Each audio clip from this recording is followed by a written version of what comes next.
Why? My wife planned to kick me out of the house and move her ex in. She said her parents would back her no matter what. So, I drove to her dad's office. Why? And by nightfall, she was the one packing boxes while they told me to stay and raise the kids. That's the condensed version. Why?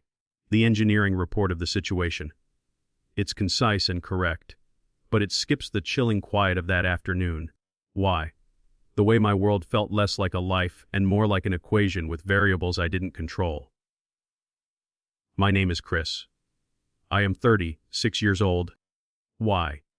A civil engineer by trade. I learned long ago that structural problems are best solved not with panic. Why? But with precise measurement and strategic shoring. That mindset is how I managed to keep my head when my marriage began to crumble around me. Why? My life was built on stability. 2 beautiful kids, Rowan, who is 6, and Kit, who is 4. Why? Rowan has the energy of a supernova and Kit treats every horizontal surface like a jungle gym.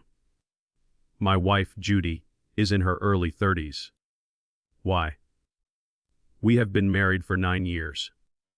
Our tension always centered on one thing: the house. We live in a large, comfortable house that is not ours. Why? The deed is held by my in-laws, Gideon and Celeste Marlowe. They put it in their names years ago for estate planning. Why? But told us it was our family home. The problem wasn't the house itself. The problem was Judy's perception of it. She saw the house as a weapon. Why? Judy was raised with the understanding that wealth dictates outcomes. Why? She learned to use tone and financial leverage long before she learned accountability.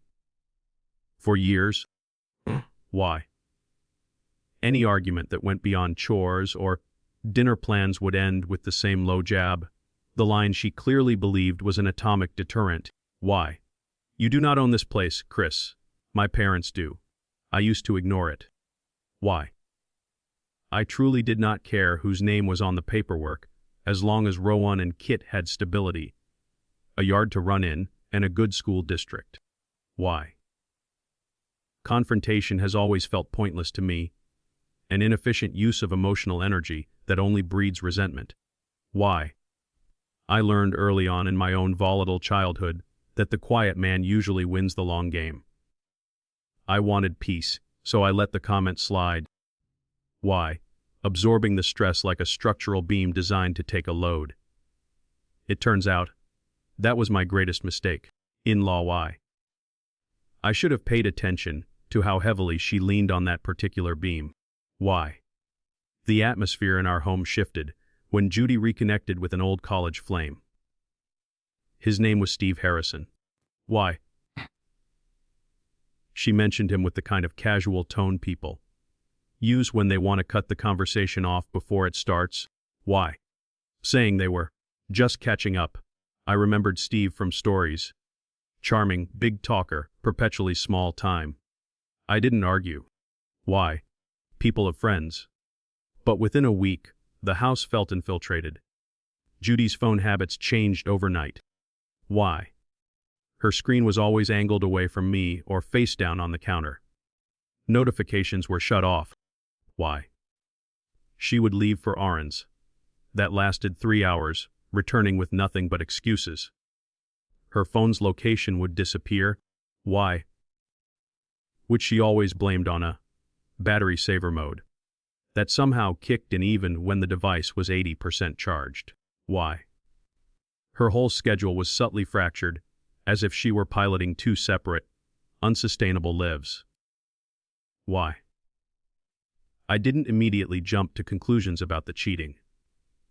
That would have required emotion, and I was committed to the methodical approach. Why? I simply watched and listened, gathering data points. The quiet anxiety culminated one Sunday evening at Gideon and Celeste's house. Why? They are old school people, my in-laws. Their decisions are not based on feeling, but on facts, like a corporate board vote. During dinner, why? We were discussing typical homeowner nonsense, roof plans and maintenance costs, when Judy's voice cut in. It wasn't loud, but it had a distinct, why smug tilt. She laughed softly and said, "Well, if Chris and I ever split, I am staying here with the kids." "Why?" "He will figure it out." She didn't look at me when she said it. She looked directly at her parents. Why? Wanting them to witness and validate the power play. I took a slow sip of my water. I logged her comment in my mental files. Why? Treating it like a serious stress test on the family structure. I knew then this wasn't just a threat tossed out in a moment of anger. Why? This was a plan she had rehearsed. It was the moment I realized the core conflict was no longer emotional, but purely strategic. I needed facts. Why? Not feelings, to win a battle that, for my children's sake, I could not afford to lose. Following that tense Sunday dinner. Why? Where Judy openly staked her claim on the house, I started observing her less like a husband and more like a forensic investigator. I was quiet. Lie. But every word she said, every minute she was late, was a piece of data logged against the structural integrity of our marriage. Why? My engineering mind demanded proof, a smoking gun, not just a hunch before I involved anyone, especially not my in-laws. A couple of days later? Why? The proof I needed didn't come from a hidden message or a bank statement. It came from Rowan, our 6-year-old. Why? He arrived home from school and immediately started chattering about his afternoon. Why? He dropped the kind of sentence that kids don't realize is a grenade until they see the adult reaction. Why? Mum's friend Steve took us for ice cream. Rowan announced, shrugging off his backpack. He bought sprinkles for Kit. Why too? I froze for half a second. It was a cold, complete stop. It wasn't jealousy that gripped me. It was the sheer illogicality of the statement. Why? Judy had never once mentioned taking the kids out for ice cream that day, and she definitely had not mentioned bringing Steve along. Why? Before I could even process the information, Judy's voice snapped from the kitchen doorway. It was a group thing. She barked. Why? The sound was sharp, high-pitched, and laced with an aggression I rarely heard her direct at the children. Do not make it sound weird. Why? Rowan, startled by the sudden anger, looked confused and immediately shut up, gathering his backpack and retreating to his room. Why? That reaction told me everything. The quick, why? Defensive snap, the immediate need to shut down the topic, spoke volumes more than the actual ice cream trip. Why? If Steve was truly an innocent old friend, why was his name a secret around me? Why was she so quick to silence her own son? Why? Everything that hadn't added up suddenly clicked into place. The 3-hour errands, the blank locations. Why? The weird confidence when she tossed around divorce comments like they were harmless pebbles. Steve wasn't a casual friend. Why? He was part of her active, secret life, and he was no longer a secret to the children. That night, after I had tucked both Rowan and Kid into bed, why? Ensuring the house was settled, I walked past the living room. Judy was on the couch, illuminated solely by the cold blue light of her phone screen. Why? She didn't hear me at first. She was scrolling and smiling, the kind of absorbed, why, private smile a person reserves for someone they deeply want to impress. It was a smile she hadn't wasted on me in years. I didn't say anything. Why? I stood there, leaning against the hallway wall, utterly invisible to her. I wasn't planning to look. Why?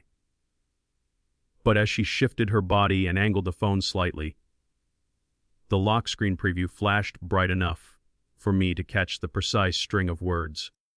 Why? Tomorrow we talk about moving you in. It was crystal clear, sitting right there under the notification banner. My breath hitched, not in shock, in awe.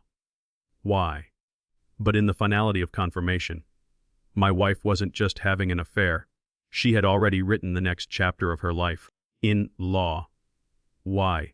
Her plan wasn't to leave, but to replace me entirely and use the house as the immovable chess piece that dictated the game. Why? She thought she could swap out her husband, keep the kids, and stay in the lifestyle her parents provided, all because the deed lacked my name. Why? Judy leaned back into the cushions, settling into the phone like someone settling into a throne they believed they had earned. I lifted my own phone. Why? My hands were steady, which surprised me. There was no shaking, no heat of anger, just the cold precision of an engineer executing a necessary task. Why? I snapped a quick, silent photo of her lock screen. It wasn't for confrontation. It was simply an exact, time-stamped record of what I had seen. Why? In that moment, the picture was complete. Judy thought she had the trump card. Why? She thought I would be easy to push out because I lacked the formal documentation. I did not confront her. I didn't make noise. Law. Why? I didn't walk out and give her the satisfaction of thinking she had won the first move. I just stood there for a few seconds, unseen. Why? Letting the whole devastating scene lock into place. It was like watching a blueprint finally click into perfect, terrible focus. In law. Why? If she was planning her future without me, then it was time I started planning mine with the truth fully on the table. And the next day, in law. Why? That truth was finally going to meet the people who actually owned the house she thought she could control. Why? I realized that my emotional arc was shifting from avoidance to cold, righteous action. The time for observation was over. Why? The time for execution was about to begin. The day after I took the photo of Judy's lock screen, I moved with a focused, almost frightening calm. Why? I knew the moment of reckoning was close. Why? But I needed absolute confirmation, the kind of physical evidence an engineer respects, before I activated the plan. Why? I would not allow Judy to claim I had acted on paranoia or jealousy. The facts had to be immutable. Judy left the house that morning with the kids. Why? Saying she was meeting a mom friend and taking Rowan and Kit to the park. She delivered the lie casually, like she was announcing the weather. Why? The kids were excited enough that I didn't question it. I kissed them both on the head, told them to have fun. Why? And returned to finishing a site report for work.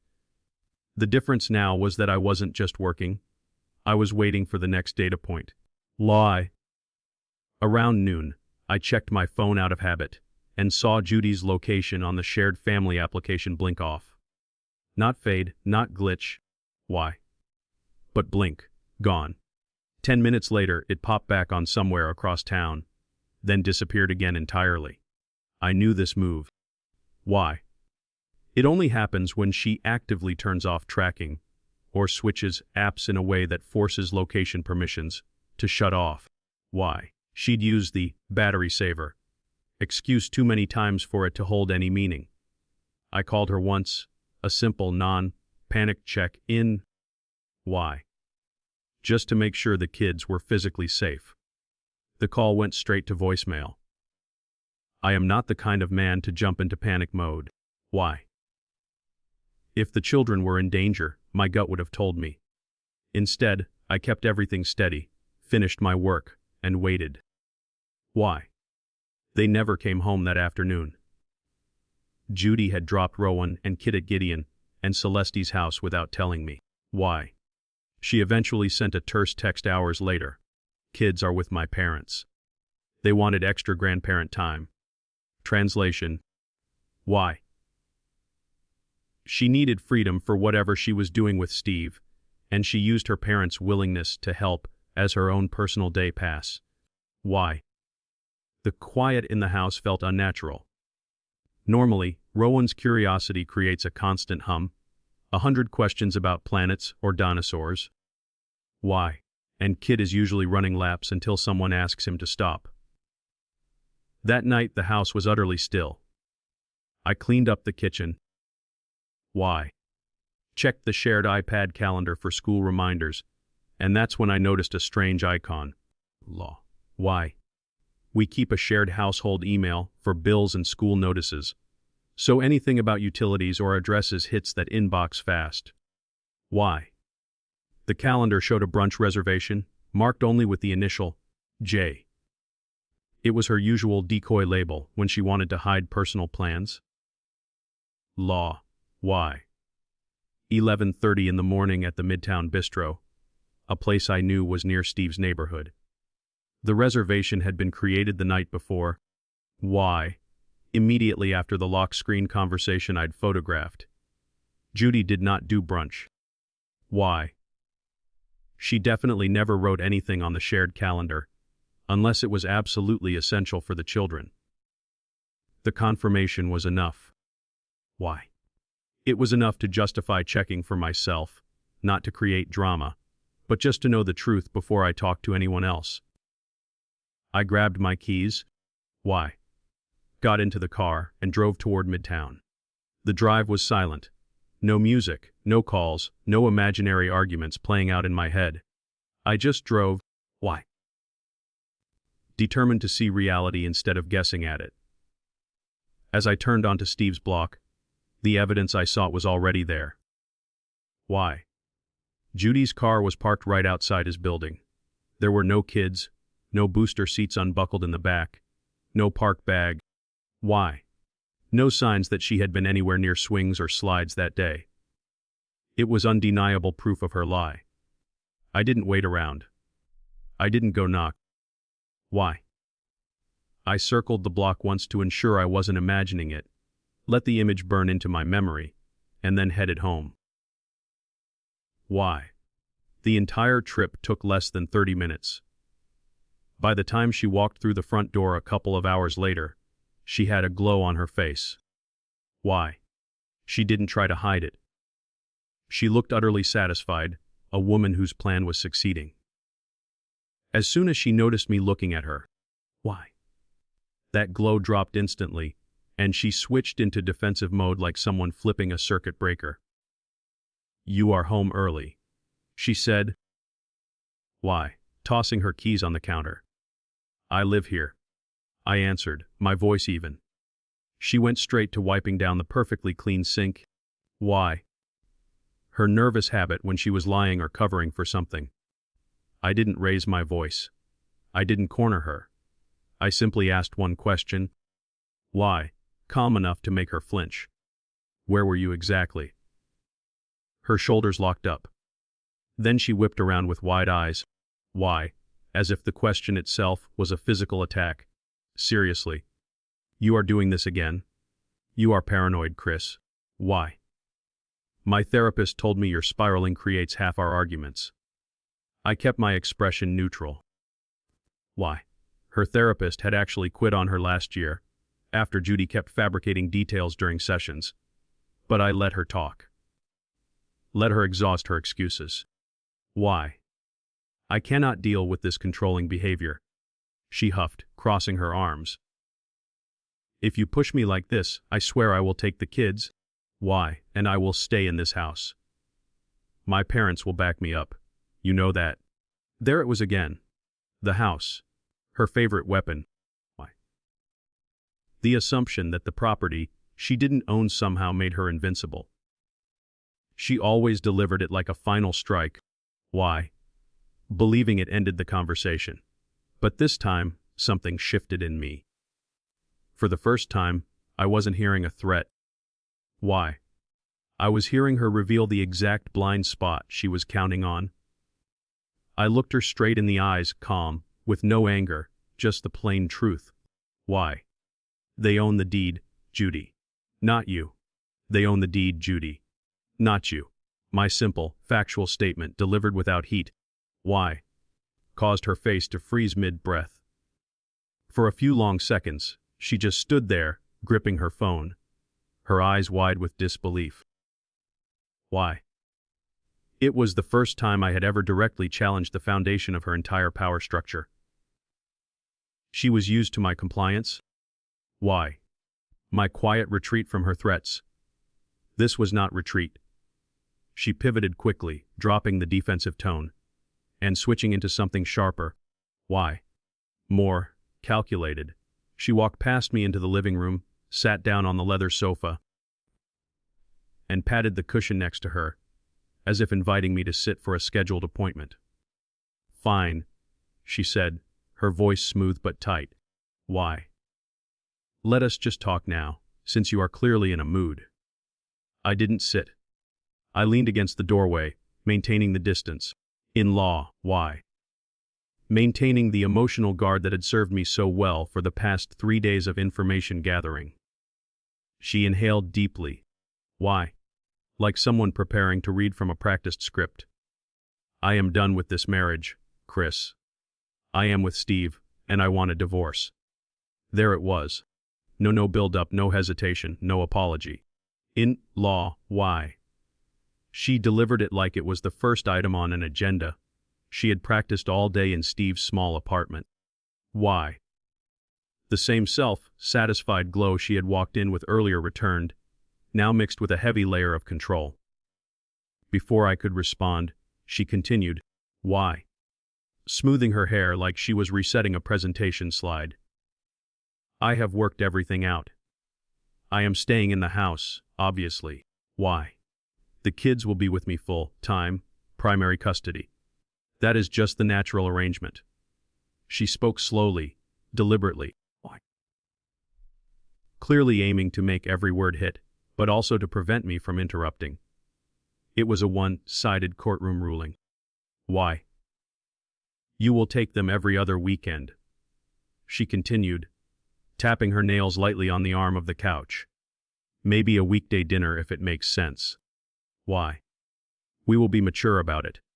She paused, letting me process the humiliation. And once you leave, she added, her eyes flashing with a cold triumph. Why? Steve will move in. Not right away, but soon. The kids already like him. He is good for them. More present than you.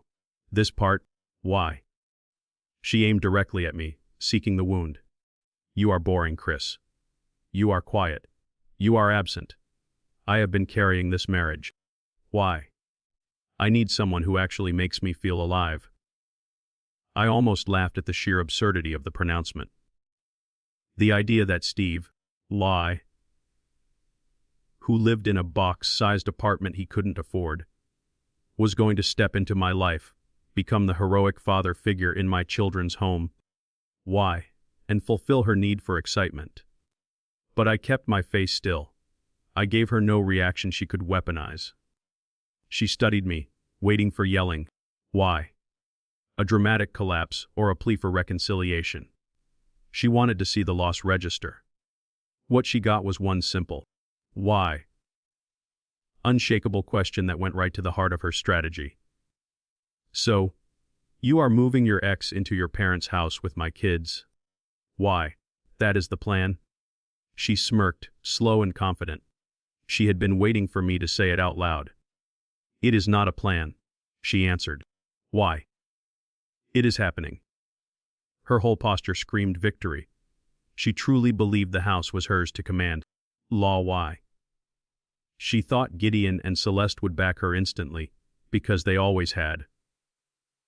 She believed she could execute a flawless swap, ditch the husband. Why? Keep the property, keep the lifestyle, and install Steve as the new patriarch. She was so sure of it that she had the nerve to adjust a throw pillow. Why? Like she was preparing the house for a new era she alone controlled. I didn't yell. I didn't pace. Why? I didn't try to convince her she was making a mistake. There was nothing left to salvage here. Why? She had crossed out the marriage long before this conversation. Instead, I turned and walked down the hall to our bedroom. From under the bed, why? I pulled out a small, navy blue overnight bag. I heard her follow me to the doorway. She stood there, arms crossed, chin lifted in arrogance. So, why? You are leaving, she said. Good? That is step one. I ignored her. I took the time to put in a pair of jeans, a shirt. Why? And a few essential toiletries. I zipped the bag closed, picked it up, and let her think, for about 3 seconds. Why? That she had successfully pushed me out. She even stepped aside to give me space to pass. But instead of walking past her and out the front door, why? I set the bag gently on the dresser. I walked right back to the living room. She turned sharply, confused, her confident expression crumbling. Why? What are you doing? You said. I didn't say a thing. I replied, sitting down on the couch she had just staged as her throne. She stared. Why, unable to compute the move. This isn't how this works, Chris. She snapped, her voice finally shaking. You cannot just. I am not leaving, I said calmly. You are right. This house is not yours. Why? And I am not walking out so you can move your boyfriend in before the dust settles. The look she gave me wasn't anger. It was pure disbelief. Why? A sudden terrifying realization that her entire script had been invalidated. No one had ever refused one of her ultimatums in this house. Why? She expected compliance. Instead, I sat there, bag packed, steady, a problem she suddenly did not know how to solve. Why?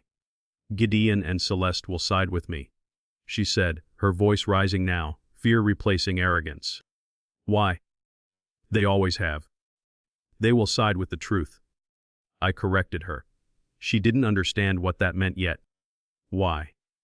But by the time I finished sitting there, patient, with plans forming and a strange, cold peace settling over me, she would. Tomorrow. Why? The people who actually owned the deed would hear everything she had been planning behind their backs. Why? I was not leaving the house until the board saw the full picture for themselves. I had finally embraced the necessary confrontation. Why? I didn't linger at home the next morning. I didn't wait for Judy to wake up and restart her performance. Why? The previous night's conversation had established the stakes. She thought the property owner was on her side. Why? And I knew the property owner needed the facts to make a true, fair judgment. I got dressed, grabbed the small overnight bag I'd packed. Why? And drove straight to Gideon's main dealership office across town. It was already busy when I arrived. Salespeople were setting up displays. Why? Techs were rolling cars out of service bays, and the air was filled with the metallic scent of new vehicles and the noise of weekday commerce. Why? Gideon's assistant, a severe woman named Rhonda who had clearly witnessed enough family drama over the years, didn't even ask questions. Why? She just pointed me toward Gideon's private office with a tight, knowing expression. Why? Like she already knew this wasn't a casual visit to borrow money. When I stepped inside, the scene was already set for confrontation. Celeste. Why? My mother-in-law was there too. She was standing next to Gideon's large mahogany desk. Why? Her coat still draped over her arm as if she had arrived minutes ago. The way both of them looked at me. Serious, alert. Why? Waiting. Told me they had already sensed something was brewing within the family. Perhaps Judy had been unusually quiet, or worse. Why? Unusually loud on the phone. Gideon motioned to the chair opposite his desk. Sit, he said. The tone wasn't unfriendly, but it was firm. Why? A directive with no room for debate. I sat down. There was no small talk, no warm-up period. I felt my engineer's discipline kick in. Why? State the facts clearly and without emotion. I am going to give you the facts, I said, leaning forward slightly. Lie. I do not need anything from you except to hear them completely. They both nodded in unison. Celeste slowly sat in the chair beside me. Why, her hands folded tightly in her lap. Judy has been seeing Steve again. I stated plainly, using his full name, Not as friends. Why? As an actual relationship. She has been planning to move him into the house. Celeste's eyebrows tightened immediately. Why? Pinching together in a way that signaled deep concern, but she stayed silent, waiting for the rest of the data. I continued. Why? Laying out the timeline clean, just as it had happened. Her plan is for me to leave. She keeps the kids full-time, primary custody. Law. Why? And Steve moves in once I am gone. She has been threatening to take the kids, using this property as leverage. Why?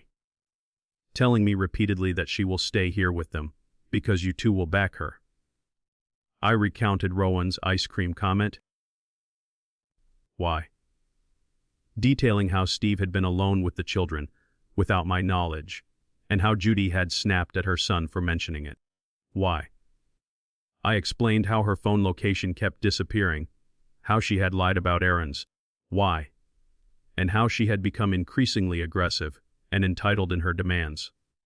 Then, I took out my phone, unlocked it. Why? And placed it on the desk between them.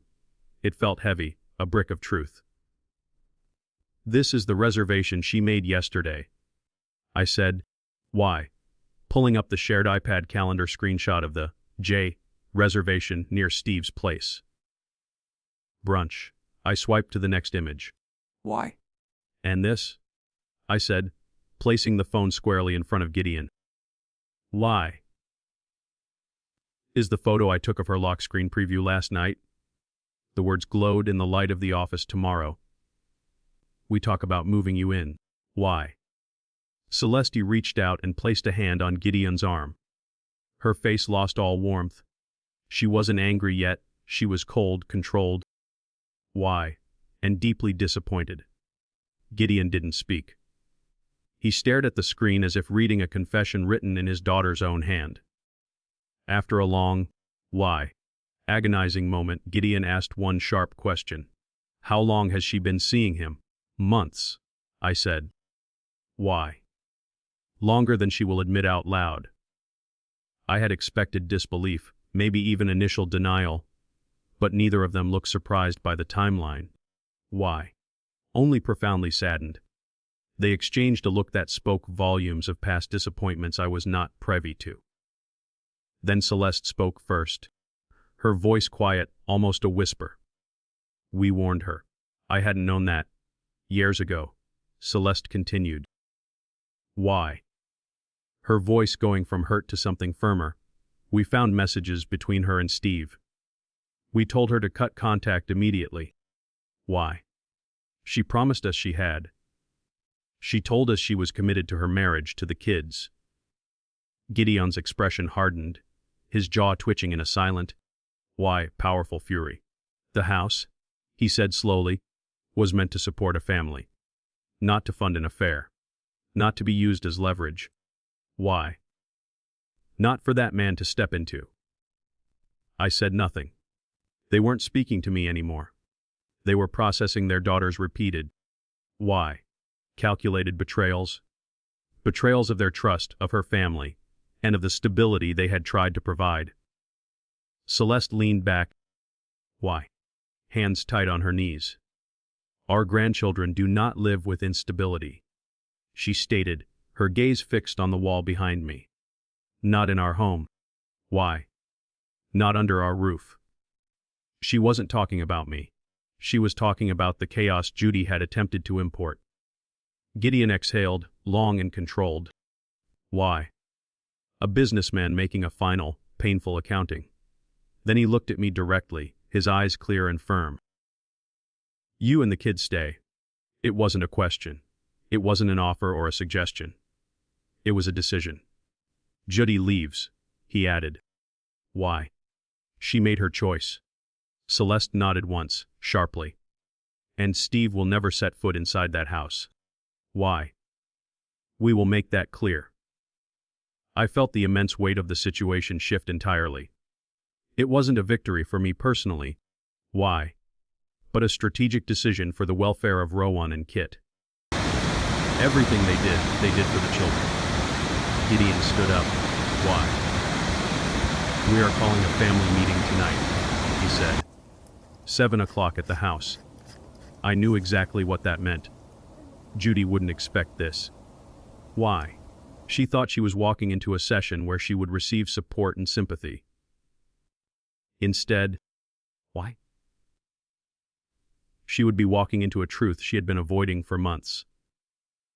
Celeste reached for her bag but stopped and looked at me with a steady, why, unblinking expression.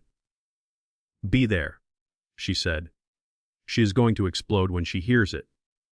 There was no exaggeration in her voice. Why? Only the certainty of someone predicting a weather pattern they had seen 1,000 times before. I nodded. No arguments, no victory laps. Why? I simply stood and left the office quietly. The decisions had been made.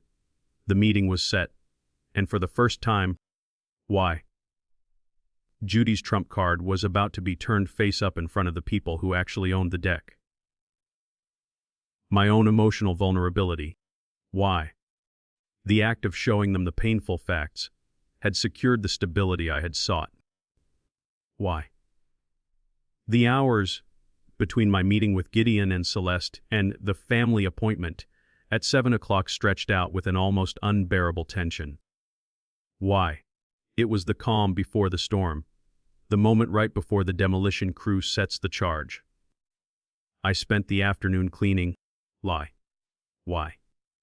Methodically sweeping and straightening, letting the mundane physical work occupy my hands, while my mind ran simulations of the evening ahead. Why? I knew Judy's tactics: tears first, then deflection, then rage. Why? I prepared for all of them by preparing for none of them. I would respond only with the truth, delivered without heat. At 7 o'clock sharp, why? The four of us were in the living room. The same room where Judy had laid out her fantasy life just 48 hours earlier. Why? Gideon sat in his usual armchair, massive and unmoving, his arms folded, his expression carved from granite. Celeste stood beside him. Why? Her posture straight, every detail of her face controlled and cold. I sat on the very edge of the couch, across from Gideon, not speaking. Why? Absorbing the silence of the room. It was stiff with a definite, heavy purpose. Judy walked in last. She did not come in hesitant or nervous. Why? She walked in like someone waiting to receive an award or expecting a promotion. Shoulders back, chin up, a small, triumphant smirk on her face. Why? Like she had already won the debate that hadn't even started. Oh, she said, glancing around the tense circle. Everyone is here. Good. Why? I wanted to talk about next steps anyway. She had no idea she had walked straight into a solid wall of parental judgment. Why? She thought she had the home field advantage. Gideon did not stand. He did not soften his voice. Judy, he said. Why? Sit down. She blinked at the tone. One she hadn't heard from him since she was a teenager. But she sat across from him anyway. Why? The smirk fading slightly, replaced by confusion. Gideon didn't waste time with preamble. We know everything, he said. Her confusion froze. Why? Everything what? Steve, he answered, his voice low and dangerous. The affair. Your plan to move him into this house. Why? Your threats to Chris. All of it.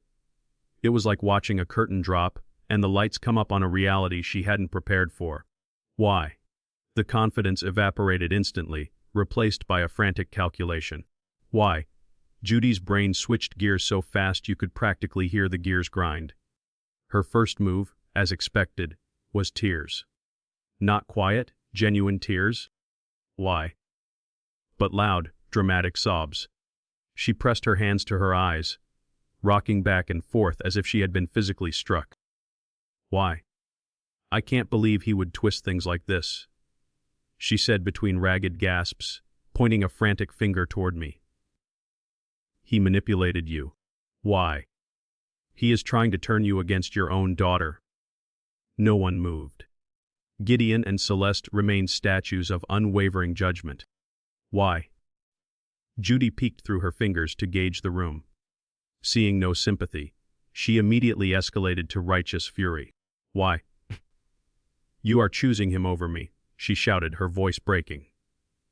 Your son-in-law over your own blood. He is lying. Why? And you are falling for it. Celeste's voice came in, calm and even, cutting through Judy's hysteria like a razor wire. Why? We are choosing the kids, Judy. Over chaos. Over dishonesty. Over instability. That single statement shut Judy up mid-breath. Why? Celeste wasn't someone who raised her voice. She didn't need to. Her words carried an immense, final authority. Gideon leaned forward. Why? Resting his forearms on his knees. You are not staying in this house, he said, his voice flat. Why? And Steve is not stepping foot in it. Judy shot up from the couch. So fast it scraped loudly against the hardwood floor. Why? You cannot tell me that. This house is supposed to be mine. It is not, Gideon stated, not shouting, but speaking with an immutable power. Why? It is ours, and we made the rules, not you. She pointed at me again, her finger trembling. Why?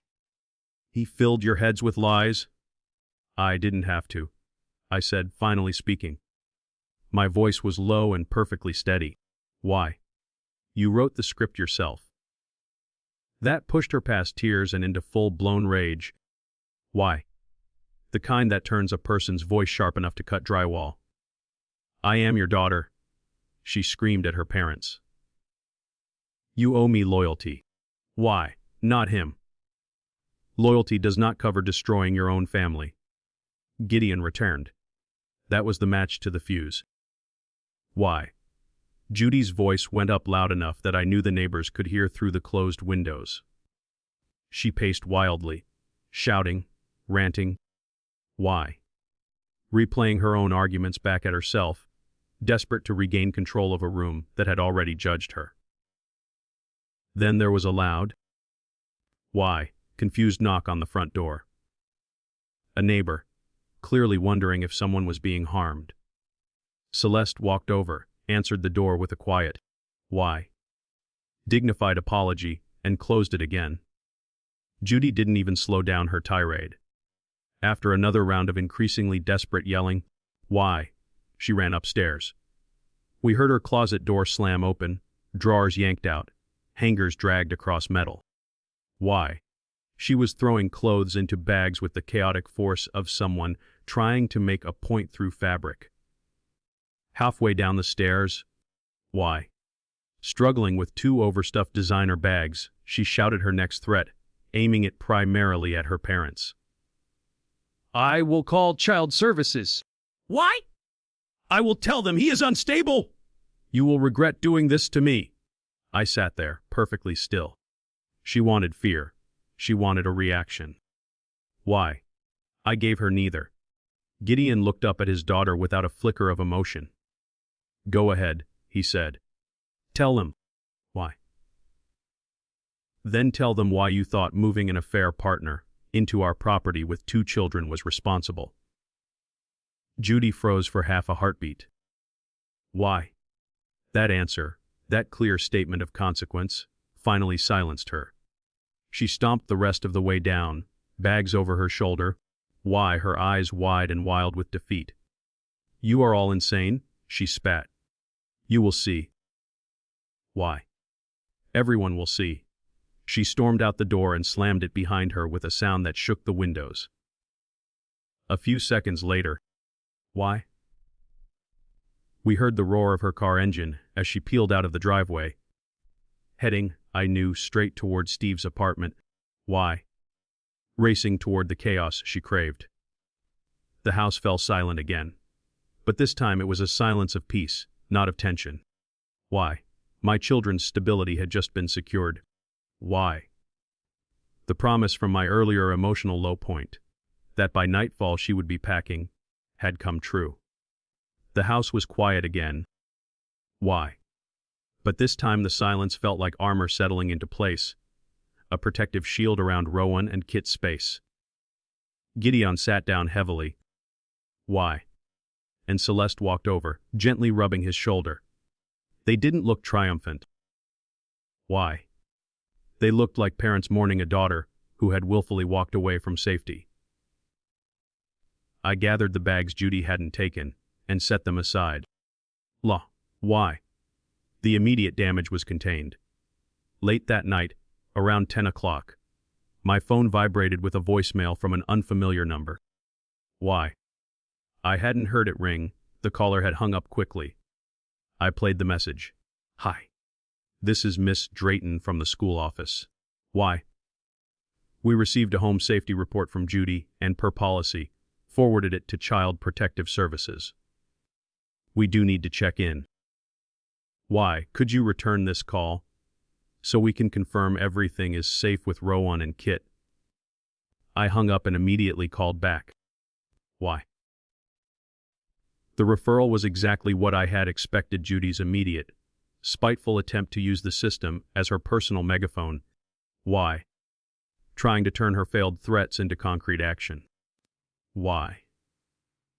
She hadn't even been gone a full hour before trying to turn the neighborhood spectacle into official, state-mandated noise. Why? I confirmed the referral with the school, assuring them the children were with their paternal grandparents and were safe. By mid-morning the next day, why? Celeste and Gideon were already at the house. They didn't come to lecture, they came to reinforce the stability. Why? Celeste kept Rowan and Kit busy at the dining table with a complex puzzle, studying their routines. Why? While Gideon quietly tackled a squeaky cabinet hinge in the kitchen. No chaos, no tension, just regular life. Why? Child Protective Services didn't waste time. Because the school had flagged Judy's report to them that evening. Why? A worker showed up at the door early the next afternoon.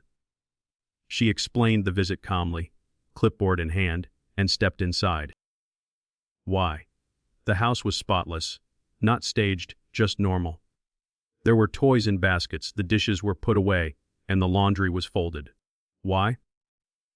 Rowan and Kit were at the dining table, laughing with Celeste over a missing puzzle piece.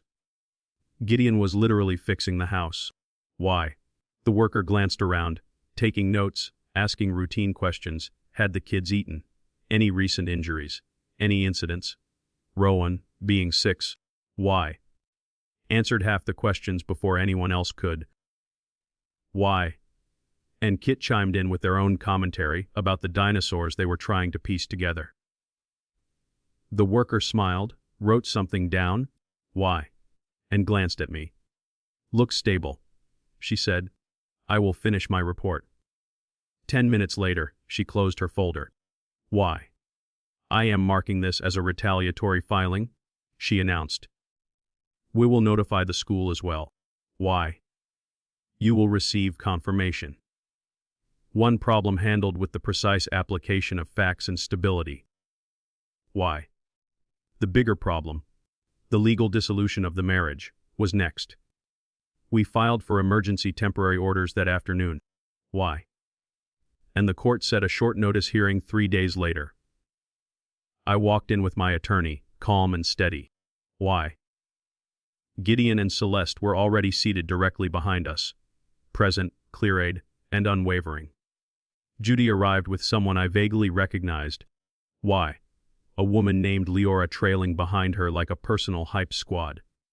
Judy had done her makeup in the exact way she does before family photos. Soft. Why? Innocent, intentional. She was carrying tissues before anything had even started. As soon as her side was called, she unleashed the performance. Why? She dabbed at tears that hadn't fully formed. She sniffed dramatically. She spoke in a trembling voice, claiming I had isolated her. Why? Controlled the finances and made her walk on eggshells. Leora nodded fiercely at every sentence, as if her approval counted as evidence. Why? Then Judy added the critical lie. He twisted my parents against me. He made them think I am unstable. None of this is my fault. In law, why? I am being pushed out of my own home. Her attorney wrapped it up with a dramatic closing about a mother's bond and the children's need for their primary emotional caregiver. Why my attorney didn't bother with theatrics. She stood, laid out documents neatly, and spoke plainly. First, Mrs. Y. Hargrove moved out voluntarily, she said. Here are the time, stamped confirmations. A United States Postal Service change of address. In-law, Y. Forwarding her mail to Steve's address, and a new utility service order, activated in her name. Y. For that unit. She passed the documents to the judge. Second, here is a screenshot where she and Mr. Y. Hargrove's minor child identify her affair partner Steve Y. as someone who has already been alone with the children. Another document was handed over. Third, Y. Here is a time-stamped photo of her lock screen preview showing the line, "Tomorrow, Y. We talk about moving you in." The printed photo hit the table with a soft slap. Fourth, she continued, Y. The house in question is owned entirely by Mr. and Mrs. Marlowe, Gideon and Celeste, not by either spouse. It was never transferred during the marriage.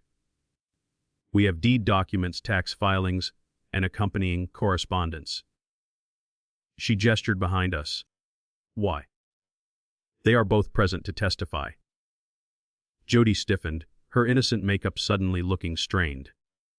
Leora whispered something frantic into her ear. Why? Judy's lawyer scrambled for footing. Your Honor, the house was gifted to the marriage. It functions as marital property. Mrs. Y. Hargrove should remain there for the children's stability. The judge nodded toward Gideon. Mr. Marlowe. Why? Please step forward. Gideon didn't hesitate. He walked to the witness stand, placed one hand on the rail, and answered every question clearly. Why? We purchased that home for our grandchildren, he said. It was never transferred to either spouse. Why? We allowed them to live there, because we believed they were providing a stable family environment. He looked directly at Judy before turning back to the judge. Why? That stability no longer exists with her choices. The home was intended to protect our grandkids. Why? That protection still stands. The judge didn't need more than that. She reviewed the paperwork, glanced over her notes, and gave her ruling.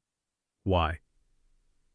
Primary residence for the children will remain with their father, Chris Hargrove. He is in the family home. Why? And the grandparents who own the property have made their expectations clear. Judy's breath hitched loudly. The judge continued. Mrs. Y. Hargrove will have visitation every other weekend and one midweek evening. Judy gasped like she had been slapped, and the judge added, Why, turning a page? Why? The individual known as Steve may not be around the children for 6 months to ensure transitional stability. Judy's chair scraped the floor as she stood up too fast. Why? You cannot do this. You cannot. The judge gave her a calm look. I just did. Outside the courtroom, Judy stormed into the hallway. Why? Her voice raised enough that someone down the corridor paused mid-step. You stole my life, she screamed at me. Tears streaked her makeup. Why? But she wasn't sad, she was enraged. I looked at her, steady and unshaken. Why? You handed it over when you tried to move him into our kids' bedrooms. Leora gasped as if the words physically hit her. Why? Judy opened her mouth to fire something back, but nothing came out. The emotional beat was complete. Why? I had secured the legal stability for my children. The court ruling granted me the stability I had fought for. Why? But Judy wasn't done trying to win the court of public opinion. She stormed into the courthouse hallway, consumed by rage. Why? Convinced that if she made enough noise, the facts would somehow become irrelevant. just as she was yelling about how I had stolen her life. Why? Someone stepped out of a nearby doorway. Maeve crossed her arms, watching Judy with a look that said she had stopped believing her months ago. She stepped close enough for only me to hear. She is already spinning a story online, Maeve said quietly. Why? And Steve is bragging like he won. I nodded once. Judy had opened a new front in a war she thought she could script. Why? But she wasn't ready for the public consequences of her actions. By noon the day after the custody hearing, Judy had launched her attack. Why? A full-length post went up on her social media, several paragraphs long, written like a dramatic memoir drafted in the middle of the night. Why? She called herself an emotionally abandoned wife. She claimed Gideon and Celeste were manipulated by me. The closing line was the real punch. Why? He stole the kids from me. Within minutes, Leora, her loyal hype squad, why? Was in the comment section doing damage control like she was being paid for it. You are so strong, Judy. Everyone knows Chris is cold. Why? This was abuse disguised as stability. Courts get it wrong all the time. Leora replied to every critical comment. Why? Arguing with strangers, like she was trying to earn a courtroom victory through emotional monologues. I didn't engage at first. I let the thread run. Why? Watching the predictable pattern unfold. The initial surge of sympathy was heavy, pulling at the comments, trying to bait me into defending myself. Why? Then, I posted one sentence. No more. She left the family before she left the house. I didn't post again. I didn't argue. Why? I didn't touch the thread after that. You drop truth like that once and then you walk away. The deletion attempt started 20 minutes later. Why? Judy removed a few comments, blocked 3 people, and tried rewriting the caption. But it was too late, because Maeve saw the post. Why? Maeve didn't mince words. She commented publicly for everyone to see. I watched her planning to move Steve in while still married. Stop lying for her. No theatrics, no long explanation. Just a clean fact from someone who used to be Judy's best friend. Why? That was the moment the whole thread flipped. People who had been offering sympathy suddenly pulled back. Why? Others started asking pointed questions Judy couldn't answer without exposing herself further. Why was Steve alone with your kids? Why? Isn't the deed in your parents' names? Didn't you move out first? Why did the judge keep the kids with Chris? Why? Every attempt Judy made to defend herself only fed more contradictions. Leora kept trying to patch the holes, but she didn't have enough hands. Why? Her tone went from confident to panicked, then disappeared entirely. By evening, why? The entire thread had transformed from a sympathy grab into a factual critique of her choices that she couldn't stop. It wasn't cruel. Why? It was factual. And then things got worse for her, a final, definitive betrayal. 2 days later, why? Steve posted on his own social media a photo of him with another woman. It was a sunny background, his arm around her shoulders. The caption read, why? Surround yourself with people who don't bring drama into your life. The comments were full of hearts and cheering emojis. Judy wasn't mentioned. Why? Not even referenced. She wasn't even a footnote in his new chapter.